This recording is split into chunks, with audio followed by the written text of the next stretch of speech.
अभी हम स्टार्ट करेंगे। एक तो एक्जिमो है 7.1 और एक है थ्योरम 7.1। एक्जिमो क्या होता है, जिनका प्रूफ्स नहीं होता उनको हम एक्जिमो बोलते हैं। जो सेल्फ एविडेंट होते हैं, खुद में ही जो प्रूफ होते हैं, उनको एक्जिमो बोला जा सकता है। तो एक्जिमो में क्या लिखा गया है इसमें कि 7.1 एक्जिमो में है SAS कॉन्ग्रुएंस रूल। इसको बोलेंगे हम SAS कॉन्ग्रुएंस रूल, जिसमें है two triangles are congruence if two sides and included angle of the other triangle. तो SAS का मीनिंग क्या हुआ इसमें, two triangles congruence if two sides and included angle. इसका मतलब दो साइड और उनके बीच में जो एंगल होता है उसकी बात कर रहा है। दो साइड्स ने जो इंक्लूड एंगल किया है या दो साइड से जो एंगल बना है उस एंगल की बात कर रहा है। अगर हम ट्रायंगल की ये साइड्स यूज करते हैं तो ये इंक्लूड कर रही है इस एंगल को। तो इसका मतलब यदि हम एक ट्रायंगल की बात करेंगे तो दो साइड्स और इंक्लूडेड एंगल यूज करेंगे उनका ऑफ दी अदर ट्रायंगल। तो दूसरी ट्रायंगल जैसे हमने यूज की वो इस टाइप से बना ली। तो अगर हम इसकी इस साइड और इस साइड की बात कर रहे हैं तो इस टाइप से ये हो गया। तो इस टाइप से अगर कंडीशन बढ़ती है अपने पास कि एक ट्रायंगल की दो साइड्स और इंक्लूडेड एंगल दूसरी ट्रायंगल की दो साइड्स और इंक्लूडेड एंगल्स इक्वल होते हैं, तो उनको बाई एक्जिमो हम क्या बोलेंगे, कॉन्ग्रुएंट। इनका प्रूफ नहीं है। वैसे अगर जनरली हम देखें तो हमने कहा था कि एक्जिमो जो है एनीवेयर, यानी कि कहीं भी जाए ये अपने पास किसी भी थिंग के ऊपर अप्लाई करें हम, और ये क्या होते हैं, ट्रू होते हैं। तो ये ट्रायंगल्स के लिए दिया है तो ओनली किस पे अप्लाई होगा, ये ट्रायंगल्स पे। तो एनी ट्रायंगल के ऊपर ये अप्लाई हो सकता है, जैसे हमने ये दिखाया अभी। तो इस ट्रायंगल की ये जो साइड बन रही है ये इसके इक्वल बता रहे हैं। तो इसका मतलब इस साइड को इस साइड के ऊपर रखेंगे तो ये इसको बिल्कुल कवर कर जाएगी, बिल्कुल कवर कर जाएगी, तो कॉन्सिडेंट बोल लेंगे इसके। इसी तरह से ये साइड इस पे आएगी तो ये इसको कवर कर जाएगी, और ये जो एंगल है ये इसके इक्वल है। इसका मतलब इस पूरे फिगर को ये पूरा फिगर कवर कर लेगा। तो दोनों फिगर क्या हुए, कॉन्सिडेंट इस कंडीशन में। फिर अगर थर्ड साइड अपने पास ये बनती है तो जब इस ट्रायंगल की ये साइड इस पे कवर करके यहीं पे खत्म होगी, दूसरी साइड इसको कवर करके यहीं पे खत्म होगी, और ये एंगल्स इक्वल होंगे, तो इसका मतलब ये पूरा कवर होके यहां खत्म हो जाएगा इस ट्रायंगल का। तो तीसरी साइड भी इसके ऊपर ही, क्योंकि इसी से जैसी शेप इसकी बनी है वैसी ही इसकी बन जाएगी, और दोनों आइडेंटिकल हो जाएंगी। और दो आइडेंटिकल फिगर्स को क्या बोलते हैं हम, कॉन्ग्रुएंट। पहले हमने कॉन्ग्रुएंट की वैसे डेफिनेशन दी नहीं थी, तो कॉन्ग्रुएंट की डेफिनेशन दे हम तो क्या बोल लेंगे, जो फिगर शेप और साइज में इक्वल होंगे उनको हम कॉन्ग्रुएंट बोल लेंगे। जो हूबहू इक्वल हो अपने पास, यानी आइडेंटिकल शेप जो बनाते हो, उन फिगर्स को कॉन्ग्रुएंट बोला जा सकता है। जैसे अपने मैथ की एनसीईआरटी की बुक्स ही ले लें, बिल्कुल सेम होती हैं, तो इस टाइप से बिल्कुल सेम फिगर्स को क्या बोल लेंगे हम, कॉन्ग्रुएंट। एक ही लॉग की जो दो की होती हैं बिल्कुल शेप और साइज में इक्वल होती हैं, तो उनको क्या बोल लेंगे, कॉन्ग्रुएंट। इक्विलेटरल ट्रायंगल्स में अगर साइड इक्वल हो, दो इक्विलेटरल ट्रायंगल्स की साइड इक्वल हो, तो उनको कॉन्ग्रुएंट बोला जा सकता है। तो ये तो था एक्जिमो अपने पास। हमने कहा कि अगर इस टाइप की कंडीशन बनती है दो ट्रायंगल्स में कि टू साइड्स और इंक्लूडेड एंगल्स इक्वल बने, तो एक ट्रायंगल दूसरे को बिल्कुल कवर कर लेगी, यानी दोनों आइडेंटिकल होंगी, इसलिए वो क्या होंगी, कॉन्ग्रुएंट। अब इसने इसको एक्जिमो क्यों लिखा है, पोस्टुलेट क्यों नहीं लिखा, क्योंकि इसका तो कॉन्ग्रुएंट यानी ट्रायंगल्स का तो ज्योमेट्री से लिंक है। तो यूक्लिड ने पहले डिफाइन किया था कि जब तक वो चीज मेंशन नहीं होगी अपने पास, उसको हम एक्जिमो में रखेंगे। तो जब तक अपने पास ट्रायंगल की डायमेंशन नहीं देगा तब तक हम ट्रायंगल डिसाइड नहीं कर सकते कि हमने किस टाइप की क्या ट्रायंगल बनानी है। तो इसमें अपने पास ट्रायंगल्स की डायमेंशन मेंशन नहीं है, इसलिए ये पोस्टुलेट की बजाय किसमें गया है, एक्जिमो में। इससे पहले राइट एंगल्स का आया था, तो राइट एंगल्स की अपने पास क्या हो गई थी, वैल्यू फिक्स हो गई थी, 90 डिग्री होता था, तो इसलिए उसको किसमें लिखा था, right angles are equal to each other. इस टाइप का कुछ पोस्टुलेट था, तो उसमें एंगल की जो मेजरमेंट है वो फिक्स थी। पता था हमें कि वो 90 डिग्री का बनना है, और 90 डिग्री का एंगल इस टाइप से होता है, दो लाइंस परपेंडिकुलर होती है। तो इनकी कोई जरूरत नहीं होती है परपेंडिकुलर कितना लेना है, बेस कितना लेना है, बस हम राइट एंगल बना सकते हैं। इसके बाद था सर्कल्स का। सर्कल में रेडियस कोई डिसाइड नहीं हो, बगैर रेडियस डिसाइड किए भी हम सर्कल ड्रॉ कर सकते हैं एनी रेडियस से। तो इसलिए उसको किस में रखा था, पोस्टुलेट में। तो जब तक ट्रायंगल की डायमेंशन फिक्स नहीं होगी हम एक फिक्स ट्रायंगल नहीं बना सकते, क्योंकि ट्रायंगल्स की अलग अलग शेप्स होती हैं। तो जैसे इक्विलैटरल होगी, आइसोसेल्स होगी, स्केलन होगी, तो डायमेंशन फिक्स नहीं देगा तो हमें पता नहीं चलेगा कि किस टाइप की ट्रायंगल की बात कर रहा है। और जब तक हमें पता नहीं है तो हम ट्रायंगल ड्रॉ नहीं करेंगे, और ट्रायंगल ड्रॉ नहीं होगी तो ये पोस्टुलेट की बजाय किस में जाएगा, एक्जिमो में। अभी हम आते हैं थ्योरम पे 7.1।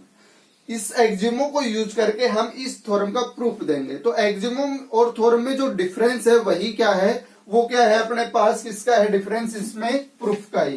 एक्जिमो का प्रूफ होता नहीं और थ्योरम का प्रूफ होता है। तो इस चीज को हम प्रूव कर सकते हैं। एसएएस कॉन्ग्रुएंस रूल का मीनिंग क्या हुआ, वो इसने स्टेटमेंट के अकॉर्डिंग लिख रखा है। Two triangles are congruent if two angles, तो यहां कितने एंगल्स यूज हुए, two angles, and included side, दो एंगल्स जो साइड इंक्लूड हो रही है दोनों एंगल्स में। जैसे अपने पास ट्रायंगल बना ले हमने, ये दो एंगल्स दिखा दिए, ये और ये। तो इन दोनों एंगल्स में इंक्लूड कौन सी साइड है, ये साइड तो अपने पास ये यूज करे तो एक ही एंगल इस एंगल में इंक्लूड है, और ये वाली जो साइड है अपने पास ये केवल इस एंगल में इंक्लूड है, और ये जो बेस वाली लाइन है ये दोनों में इंक्लूड है। इसका मतलब किस साइड की बात कर रही, नीचे वाले की। तो इस एंगल पे दो एंगल्स और इंक्लूडेड साइड ले, तो दो एंगल्स अगर ये यूज करते हैं तो किस साइड को यूज करना हमने, इसको। अगर एंगल्स हम ये टू यूज करते यानी कि ये और ये, तो इंक्लूडेड साइड कौन सी हो जाती, ये। तो इस टाइप से हमने टू एंगल्स और included sides of one triangle are equal to two angles and included sides of the other triangle. तो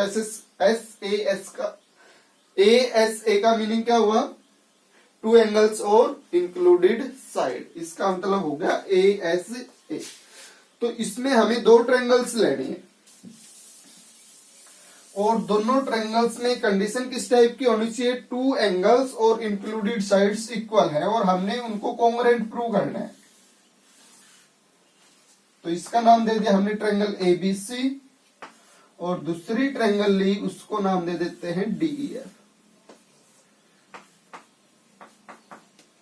तो गिवन के अकॉर्डिंग इन दोनों ट्रायंगल्स में हम लेते हैं एक साइड इक्वल, या दो एंगल्स पहले बोले तो एंगल बी और एंगल सी को इक्वल ले लेते हैं ई और एफ के।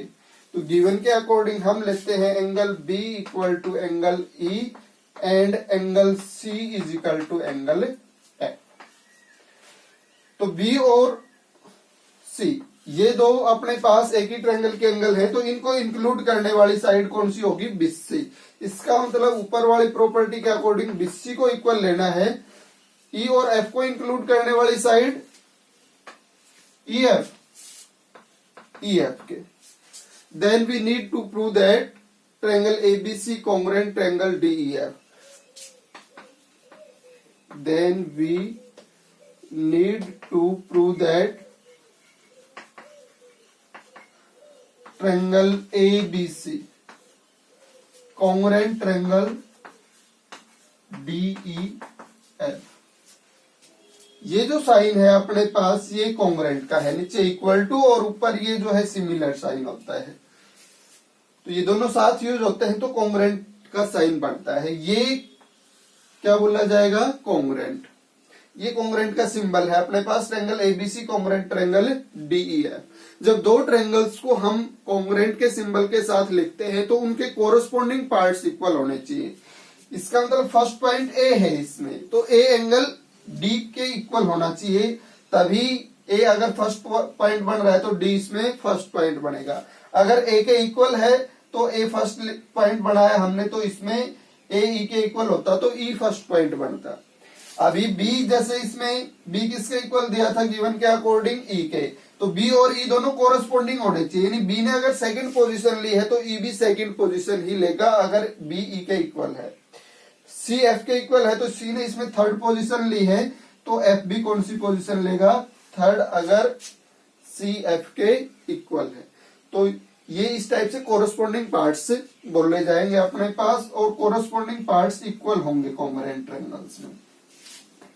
तो इनकी पोजीशन हम फिक्स करेंगे, ऐसे नहीं कि कोई भी नाम दे के कॉन्ग्रुएंट लिख देंगे, तो ऐसा नहीं है। अगर सी को पहले लिख दें और बी को और इस साइड में सेम रखें तो ये दोनों ट्रायंगल्स कॉन्ग्रुएंट नहीं होंगे। इन दोनों ट्रायंगल्स को कॉन्ग्रुएंट प्रूव करना था आपने, तो दोनों को कॉन्ग्रुएंट प्रूव करने के लिए हम चेक कर रहे हैं ए बी साइड के कोरस्पोंडिंग डीई साइड बन रही है। अब इसमें इसका जो नाम लिखा हमने उसके अकॉर्डिंग चेक करें तो ए बी साइड के कोरस्पोंडिंग डीई बन रही है, यानी ए बी ये साइड है, इसके कोरस्पोंडिंग डीई ये है। दोनों कोरस्पोंडिंग है तो दोनों क्या होनी चाहिए, कोरस्पोंडिंग कॉन्ग्रुएंट ट्रायंगल्स के हिसाब से इक्वल होनी चाहिए। तो ये अपने पास पॉसिबिलिटी ये है कि डीई ए बी के इक्वल भी हो सकती है, लेस भी हो सकती है और ग्रेटर भी हो सकती है। तीन पॉसिबिलिटीज बनते हैं भाई, जरूरी नहीं है डीई साइड इसके इक्वल ही आए, लेस भी हो जाए, ग्रेटर भी हो जाए और इक्वल भी। तो हम तीनों कंडीशंस यूज करके और तीनों कंडीशंस में ही इसको एबीसी ट्रायंगल को डीई एफ के कॉन्ग्रुएंट दिखाएंगे। जैसे हम स्टार्टिंग में लेते हैं, इन फर्स्ट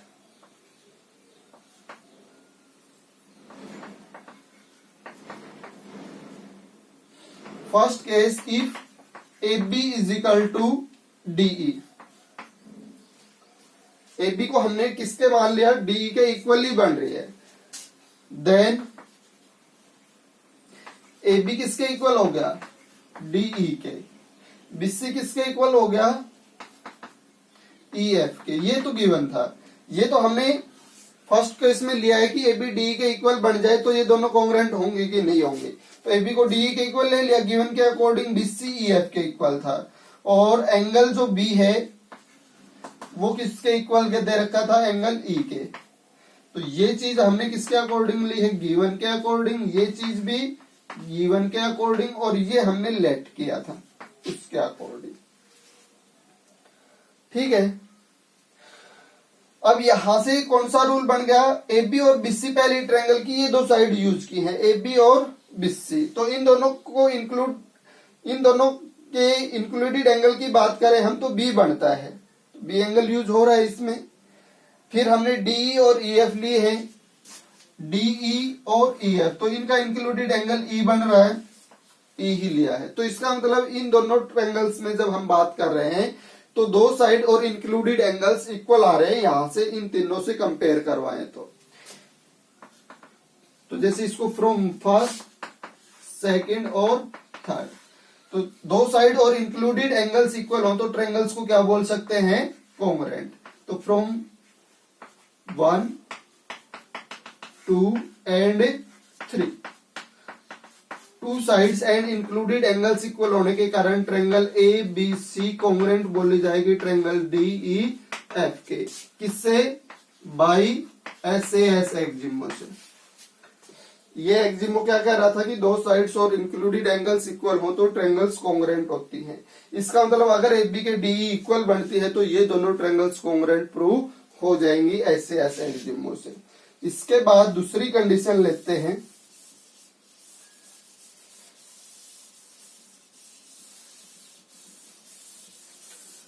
हमने कहा था कि इसमें तीन केस बनेंगे। तो ये फर्स्ट केस के अकॉर्डिंग अगर AB DE के इक्वल आया तो हमने इसको प्रूव कर दिया कि ये कॉन्ग्रुएंट है। इन केस सेकंड केस में मान लिया कि AB ग्रेटर है किससे, DE से, तो हमने कंसेक्शन करनी है, take a point P on AB such that,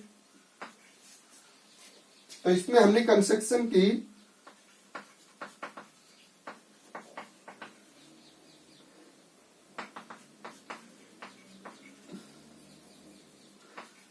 take a point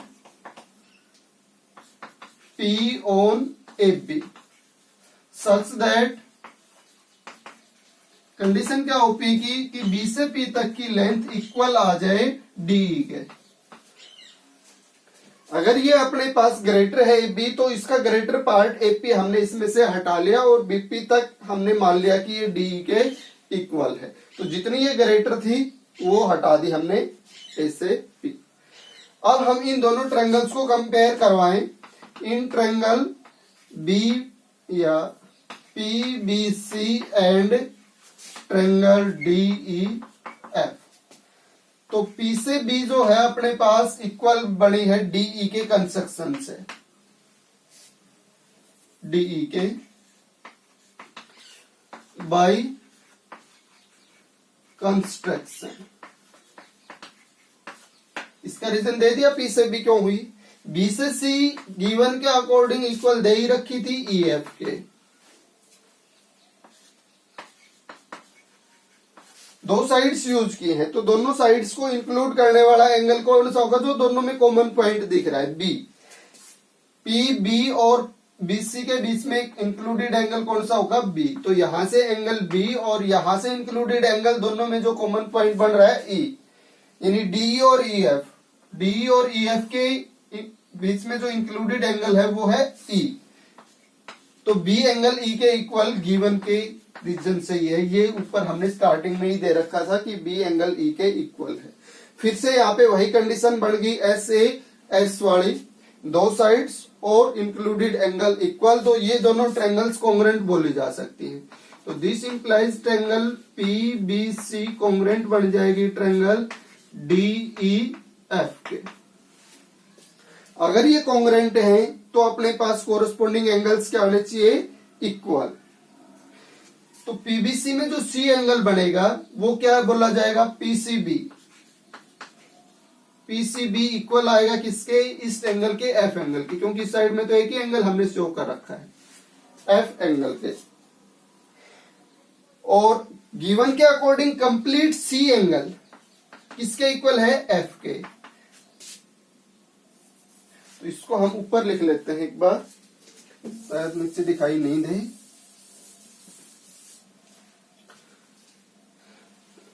तो हमने कहा है कि पीसीबी एंगल जब हमने ये दोनों ट्रायंगल्स कॉन्ग्रुएंट प्रूव कर दी तो कोरस्पोंडिंग एंगल्स के कारण पीसीबी यानी सी वाला जो एंगल है वो किसके इक्वल होना चाहिए था एफ के दूसरे ट्रायंगल में।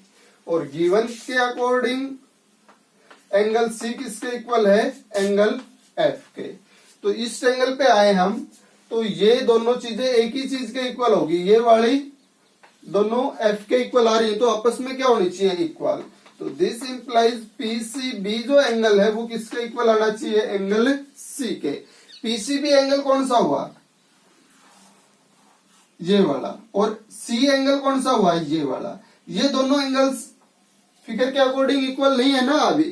तो ये दोनों इक्वल कब होंगे जब पी पॉइंट वाली जो रे है, ये पी की तरफ जो रे जा रही है वो ए के तरफ ही आ जाए। इसका मतलब ये लाइन इसके साथ कोइंसिडेंट हो तभी ये दोनों एंगल्स क्या हो सकते हैं इक्वल। अगर पी की पोजीशन यही रहेगी, यहीं पे रहेगी तो इसका मतलब ये एंगल बनेगा, और ए की पोजीशन यहां होगी तो ये दोनों एंगल्स तो इक्वल नहीं हो सकते। इसका मतलब अगर ये दोनों एंगल्स इक्वल है तो ये जो लाइन है इसी लाइन के ऊपर से आनी चाहिए, यानी दोनों लाइन कोइंसिडेंट होंगी। दोनों कोइंसिडेंट होंगी तब ये दोनों एंगल्स इक्वल होंगे। और ये दोनों लाइन कोइंसिडेंट हुई तो पी की पोजीशन वापस कहां चली जाएगी ए पे।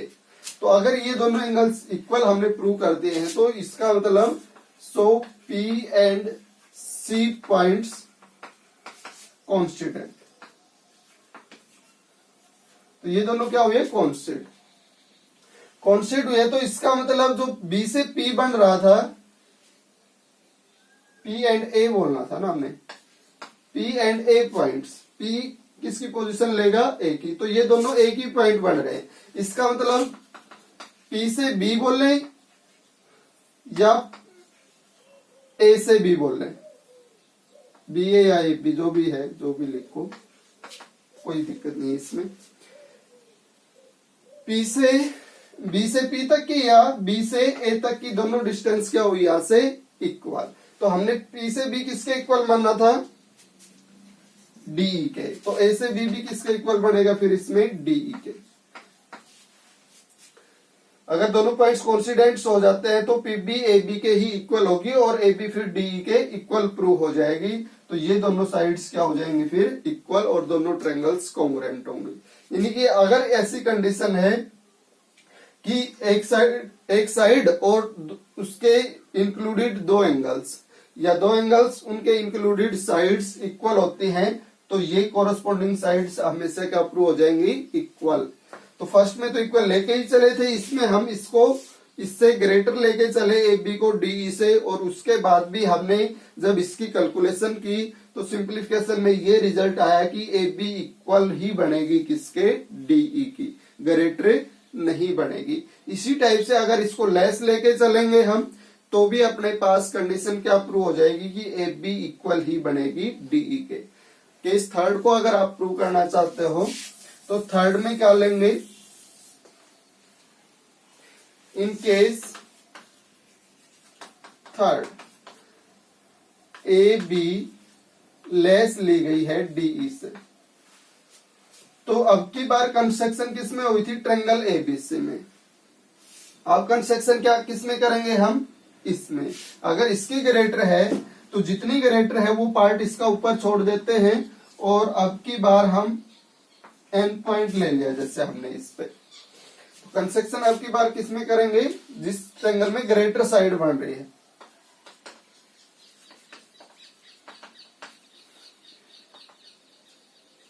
Take a point N on side DE such that N से ई तक की जो लेंथ है वो इक्वल बन जाए ए बी के। तो कंस्ट्रक्शन से ये क्या हो जाएंगे इक्वल। फिर गिवन के अकॉर्डिंग बीसी इस ट्रायंगल की साइड ए बी, ये तो लिख ही लिया हमने, और इसकी बाद में लिख रहे हैं तो इसकी ई एफ इक्वल आएगी किसके, बीसी के। तो ये दो साइड्स तो गिवन ये कंस्ट्रक्शन के कारण इक्वल हो जाएंगी, ये ई एफ वाली साइड बीसी के गिवन के कारण इक्वल हो जाएगी। अब इन दोनों को इन दो साइड्स हमने यूज किए हैं तो इनमें इंक्लूडेड एंगल कौन सा बनेगा, जो कॉमन पॉइंट है ई वाला, एन ई एफ इक्वल आएगा। इनमें इंक्लूडेड एंगल्स किसके इक्वल, ए बी सी के इक्वल। एन ई एफ कौन से एंगल की बात कर रहे हैं हम, इस एंगल की, और ए बी सी का मतलब इस एंगल की। ये तो गिवन के कारण ही इक्वल थे, तो इसका रीजन हुआ गिवन, इसका रीजन भी गिवन, और ये कंस्ट्रक्शन से हुई थी।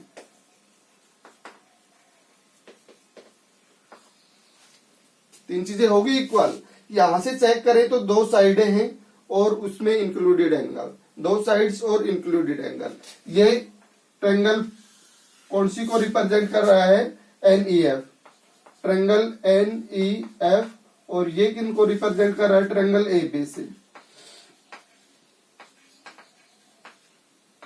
तो हम इस ट्रायंगल की और इस ट्रायंगल को कंपेयर करवाते हैं तो दो साइड और इंक्लूडेड एंगल्स क्या मिल रहे हैं हमें, इक्वल। तो दोनों को बाई एक्जिमो SAS कॉन्ग्रुएंट बोला जा सकता है।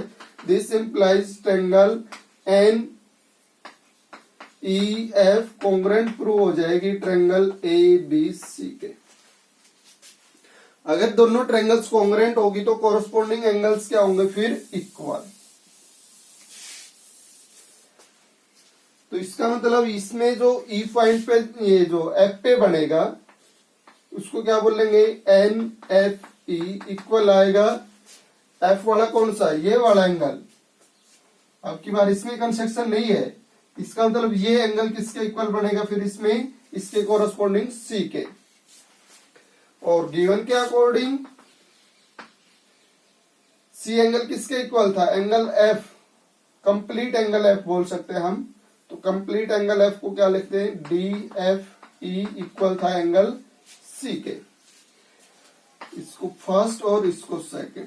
अगर इन दोनों को हम कंपेयर करवाएं तो दोनों रिजल्ट एक ही रिजल्ट के इक्वल है, इसलिए आपस में भी equal. N F E equal आ गया D F E. N F E का मतलब तो वह ये वाला एंगल, और डी एफ ई का मतलब वह ये वाला एंगल। दोनों एंगल्स इक्वल होने का मतलब फिर से वही कंडीशन बन गई, ये दोनों एंगल्स इक्वल कब होंगे, जब एन और डी कॉन्स्टेंट होंगे। तो this implies N and D points coincide. अगर ये कॉन्सेड है तो इसका मतलब अपने पास N और D एक ही जगह होंगे, तो DE और NE इक्वल होंगे। NE इक्वल टू DE और NE के इक्वल हमने कंसेक्शन से AB ली थी, इसका मतलब AB किसके इक्वल आ जाएगी फिर DE के। यानी कि ये जो हमने लिया था कंसेक्शन में AB is equal to NE और NE किसके इक्वल प्रूव कर दिया हमने DE के, तो ये तीनों ही साइड्स इक्वल होगी। इसका मतलब AB भी DE के इक्वल होगी। तो इसका मतलब अगर ऐसा हो रहा है अपने पास, यानी कि दो साइड ये दो एंगल्स और इंक्लूडेड साइड्स इक्वल बन रही हैं दो ट्रायंगल्स में, तो उसकी कोरस्पॉन्डिंग साइड्स भी क्या बनेंगी इक्वल। इसको हम ग्रेटर ले रहे थे तो भी ये इसके इक्वल प्रूव हो जा रही थी, इसके इक्वल थी तब तो ये कॉन्ग्रुएंट हो ही गई थी। अगर इसको हम लेस ले रहे थे तो भी ये इसके क्या प्रूव हो गई इक्वल, और दोनों ट्रायंगल्स क्या हुई कॉन्ग्रुएंट। तो हर कंडीशन में हमने इसको क्या प्रूव करवा दिया है कॉन्ग्रुएंट। तो इस टाइप से हमें अगर गिवन हो दो ट्रायंगल्स में to angles and included sides, दूसरी ट्रायंगल के टू एंगल्स और इंक्लूडेड साइड्स के इक्वल, तो दोनों ट्रायंगल्स कॉन्ग्रुएंट होंगी किस रूल से, बाई ASA, यानी दो एंगल्स और इंक्लूडेड साइड। ASA का मतलब दो एंगल्स और इंक्लूडेड साइड। अगर किसी एक ट्रायंगल की किसी दूसरी ट्रायंगल के इक्वल्स बनती हैं सेम कंडीशन में, तो दोनों ट्रायंगल्स कॉन्ग्रुएंट होंगे।